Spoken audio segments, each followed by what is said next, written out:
En las montañas alucinantes 5, primera parte.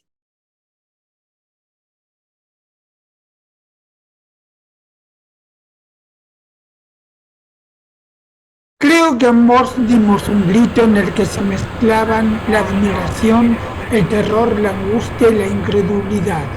Si logramos conservar el uso de nuestras facultades, se debió sin duda a que atribuimos enseguida el espectáculo a alguna causa natural. Pensamos probablemente en las rocas grotescas del jardín de los dioses en Colorado, o en las peñas batidas por el viento y fantásticamente simétricas del desierto de Arizona. Hasta imaginamos quizá que se trataba de un espejismo similar al que habíamos visto al acercarnos por primera vez a aquellas montañas alucinantes. Tuvimos que haber elaborado esas normales hipótesis al contemplar aquella meseta ilimitada, marcada por los vientos, y aquel laberinto infinito de rítmicas masas de piedra, geométricamente regulares y de enorme tamaño, que alzaban sus cimas aplastadas sobre un glaciar de no más de 150 metros de profundidad. El efecto que causó entre nosotros aquella escena monstruosa es indescriptible. Era indudable que había allí una clara violación de toda ley natural. Allí, en una meseta increíblemente antigua, a una altura de 6.000 metros, en un clima que había hecho de esta región algo inhabitable durante los últimos 500.000 años, se extendía hasta donde llegaba la vista una acumulación de construcciones que solo la desesperación podía atribuir a otra causa que a un ser consciente. Habíamos rechazado desde un comienzo la idea de que las murallas y cubos de la cordillera no tuviesen un origen natural y ni siquiera habíamos considerado el asunto. ¿Cómo podía ser de otro modo cuando en la época en que esta región se había convertido en un reino helado, el hombre apenas se diferenciaba de los monos superiores? Pero ahora algo irrefutable nos sacudía la razón, pues estas masas ciclópeas de bloques cuadrados, curvos y angulares tenían ciertas características que impedían todo engaño consolador. Se trataba muy claramente de la ciudad que nos había aparecido en aquel espejismo, pero dotada ahora de una realidad objetiva e ineluctable. Aquel maravilloso portento tenía, pues al fin y al cabo, una base material. Una capa horizontal de polvo de hielo suspendida en el aire había servido para que estas construcciones de piedra proyectaran su imagen por encima de las montañas, en virtud de unas simples leyes de reflexión óptica. Naturalmente, la aparición retorcida y exagerada había mostrado algunas cosas que no había en la fuente real, pero ahora, sin embargo, las construcciones nos parecían más amenazadoras y odiosas que aquella imagen distante. Solo la increíble o inhumana proporción de esas vastas torres y murallas había evitado que desapareciesen destruidas por las ráfagas que habían barrido la meseta durante cientos de miles, o quizá millones, de años. Corona mundi, techo del mundo. Las frases más extravagantes nos venían a la boca mientras contemplábamos el vertiginoso espectáculo. Volvieron a mi mente aquellos horribles mitos primitivos que no podía olvidar desde que había llegado a este mundo antártico. La demoníaca meseta de Leng, el Migo o abominable hombre de las nieves del Himalaya, los manuscritos narcóticos con sus prehumanas implicaciones, el culto de Cthulhu, el Necronomicon y las leyendas hiperbóreas acerca del informe Tezcatlipoca y la más aún horrible estrella asociada con esta semientidad. La ciudad se extendía hasta donde alcanzaba la vista, a la derecha y a la izquierda, y a lo largo de los bajos contrafuertes que la separaban de las montañas, sin cambiar de tamaño. Solo advertimos una interrupción un poco a la derecha del paso por el que habíamos venido. Nos encontrábamos, por azar, ante una parte de algo de incalculable extensión. Los primeros contrafuertes estaban salpicados por unas grotescas estructuras de piedra y unían la terrible ciudad a los ya conocidos cubos y muros que eran evidentemente los puestos de avanzada de las montañas. El anónimo laberinto de piedra estaba formado en su mayor parte por murallas de 3 a 40 metros de altura y 1,5 metros a 3 de espesor. Los grandes bloques de piedra tenían hasta 2,5 metros de largo. Sin embargo, en algunos lugares los muros habían sido labrados directamente sobre una formación precámbrica y los edificios, de un tamaño muy desigual, se ordenaban como formando inmensos paneles o como estructuras independientes y más pequeñas. La forma general tendía a ser cónica, piramidal o truncada, aunque había también muchos cilindros y cubos perfectos, racimos de cubos y otras formas rectangulares. Algunos edificios en forma de estrella sugerían vagamente las fortificaciones modernas. Los constructores habían usado con habilidad y abundancia el principio del arco, y en otro tiempo las cúpulas habían sido quizás numerosas. El conjunto había sido considerablemente alterado por vientos y lluvias, y en la capa de hielo de la que surgían las torres se acumulaban bloques de piedra y restos inmemoriales. Donde el hielo era transparente, podíamos ver las partes más bajas de las gigantescas estructuras y notamos que varios puentes unían las torres a distintas alturas del suelo. En los muros exteriores se advertían las huellas de otros puentes desaparecidos. Un examen más atento reveló innumerables ventanas. En algunas se habían petrificado las persianas de madera, otras bostezaban siniestramente.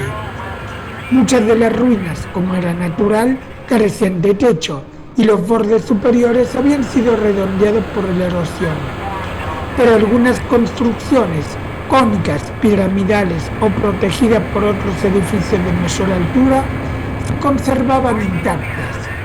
Con los gemelos de campaña pudimos observar unas decoraciones escultóricas dispuestas en bandas horizontales, decoraciones que incluían aquellos curiosos dibujos de puntos cuya presencia en las piedras de esteatita verde adquiría ahora un mayor significado. En algunos lugares la capa de hielo había cedido por alguna razón geológica y las construcciones se habían derrumbado. En otros, la piedra había sido arrasada hasta el nivel de la capa de hielo. Una larga zona que se extendía desde el interior de la meseta hasta un acantilado de los contrafuertes, a 1,5 kilómetros del paso por el que habíamos venido, estaba totalmente libre de construcciones. Tenía que ser, pensamos, el curso de un río que en la época terciaria, hacía millones de años, había atravesado la ciudad para desaparecer en algún prodigioso abismo subterráneo de la cadena montañosa.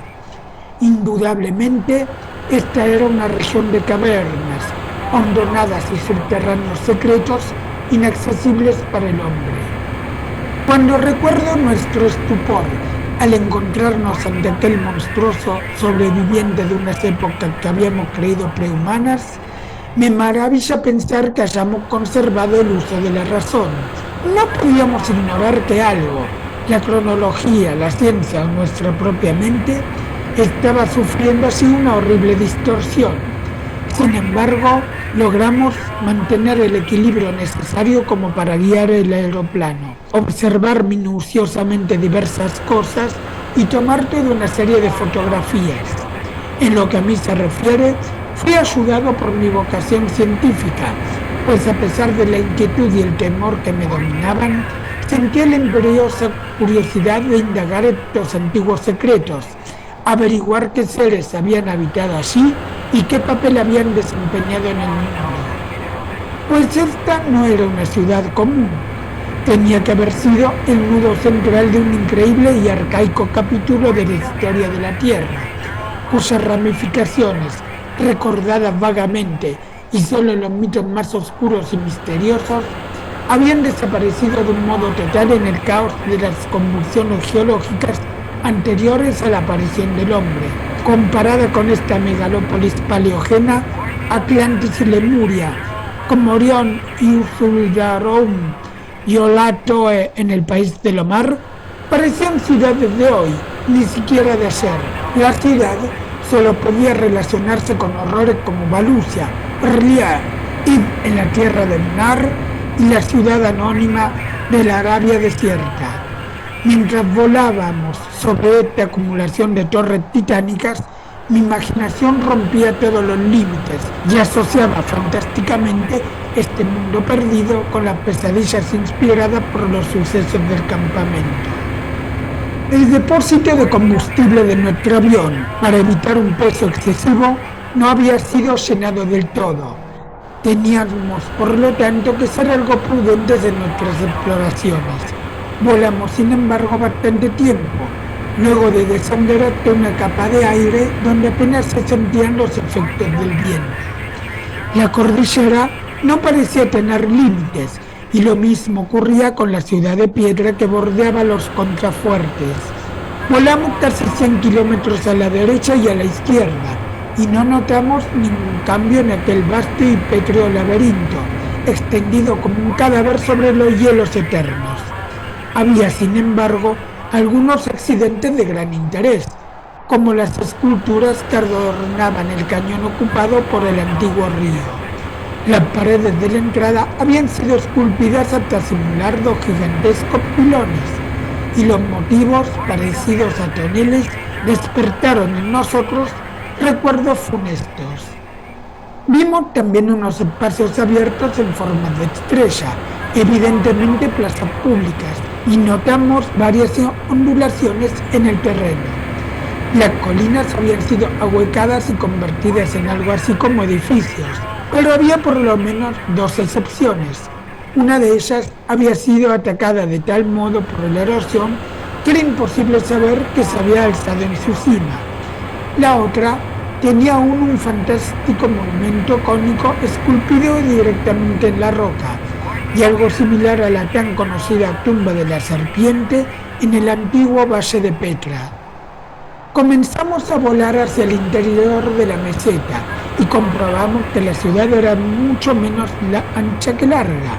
Luego de unos 40 kilómetros, los grotescos edificios empezaron a espaciarse y 10 kilómetros después llegamos a una llanura virtualmente desierta. Más allá de la ciudad, el curso del río era una línea ancha en una tierra algo abrupta, que parecía elevarse ligeramente hasta desaparecer en una bruma de vapores. Hasta entonces no habíamos aterrizado, pero no podíamos concebir la idea de abandonar la meseta sin haber intentado entrar en una de aquellas monstruosas estructuras. Por lo tanto, decidimos buscar algún sitio despejado no lejos del paso para bajar allí con el avión y hacer una expedición a pie. Aunque estas pendientes estaban cubiertas en parte con restos de ruinas, pronto encontramos varios lugares apropiados. Elegimos el más cercano al paso, y a eso de las 12:30 aterrizamos en un campo de nieve duro y libre de obstáculos, de donde podríamos, más tarde, remontar vuelo con facilidad. No nos pareció necesario proteger el avión con muros de nieve, pues volveríamos pronto, y a esta altura apenas había vientos. Cuidamos solamente de que los esquís de aterrizaje estuviesen bien hundidos en el hielo y que las partes vitales de la máquina quedaran bien protegidas contra el frío. Nos despojamos de nuestros abrigos más pesados y llevamos con nosotros un pequeño equipo que consistía en una brújula, una cámara fotográfica, algunas provisiones, libretas de notas y papel, un martillo y un cincel de geólogo, algunos sacos para recoger muestras, rollos de cuerda y unas poderosas linternas de mano. Habíamos traído este equipo en el avión contando con la posibilidad de poder efectuar un aterrizaje, tomar fotografías del suelo, hacer algunos croquis topográficos y obtener algunas muestras de rocas. Por suerte nos sobraba el papel y nos proponíamos romperlo en trozos y dejarlo caer detrás de nosotros para marcar nuestra ruta en algún laberinto en el que pudiéramos penetrar. Si no encontrábamos una caverna sin corrientes de aire, tendríamos que recurrir al método de hacer señales en las rocas.